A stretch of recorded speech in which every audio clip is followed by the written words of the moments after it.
52 বাজার 53 গলির শহর পুরান ঢাকা।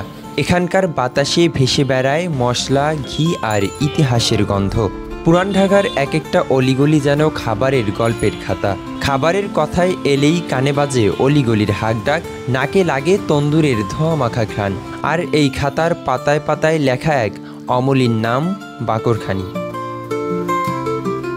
বাকরখানি হলো এক টুকরো সময় যেখানে জড়িয়ে আছে নবাবী আভিজাত্য, আর্মেনীয় বণিকের পদচিহ্ন আর তন্দুর ঘরে ঘামে ভেজা কারিগরদের শ্রমের গল্প। বাকরখানি জন্মেছিল প্রাসাদের চত্বরে, কিন্তু বেঁচে আছে আজও নাজিমুদ্দিন রোড সহ পুরান ঢাকার অনেক অলিগলিতে। আর তাই তো পুরান ঢাকার মানুষদের সকালবেলার চায়ের টেবিল হোক কিংবা সন্ধ্যার আড্ডা, বাকরখানি ছাড়া যেন কিছুই জমে না। এটা স্বাদ মজা বেশি, এটা হলো পুরান টাউনের ঐতিহ্যখানা, এটা সব থেকে মজা। পনির, বাকরখানি এগুলি আমার চার সাথে পুরান টাউনের নাস্তা, খুব প্রিয় খাদ্য। বাকরখানির খোঁজে আমরা গিয়েছিলাম পুরান ঢাকার নাজিমুদ্দিন রোডে। সেখানে কিছুটা হাঁটলেই চোখে পড়ে একের পর এক বাকরখানির দোকান। বাকরখানি রুটি হলেও এটি সাধারণ কোনো রুটি নয়। ময়দা, ঘি, দুধ, চিনি, এলাচ, দারুচিনি সব মেশানো হয় নরম এক মণ্ডে।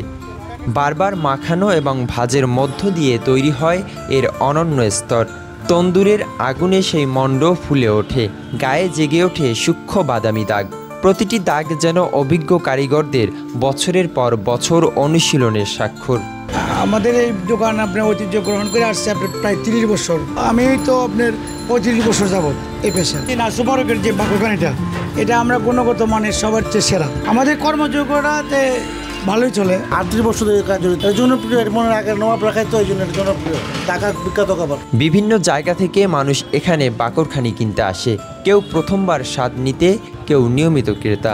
দীপক আজ ব্যক্তিগত কাজে ঢাকায় এসেছেন, গ্রামে নিয়ে যাবেন বাকরখানি। আসলে এটা আমি প্রথম নিচ্ছি। ঢাকা শহরে আসলে রাস্তা দিয়ে যখন যাই তখন দেখতে আসলে অনেকটা ভালো লাগে। সেই হিসেবে চিন্তা করছি যে যাওয়ার সময় এক প্যাকেট নিব, আসলে এটার স্বাদটা উপভোগ করব। বাকরখানি নাম, ঠিক আছে, এই জন্য যাওয়ার পথে আসলে বাসায় নিয়ে যাচ্ছে আর কি। আমি আসছি গোপালগঞ্জ থেকে। বাকরখানি শুধুই খাবার নয়, এটি এক ধরনের সামাজিক ভাষা যা পরিবারকে এক টেবিলে ডাকে।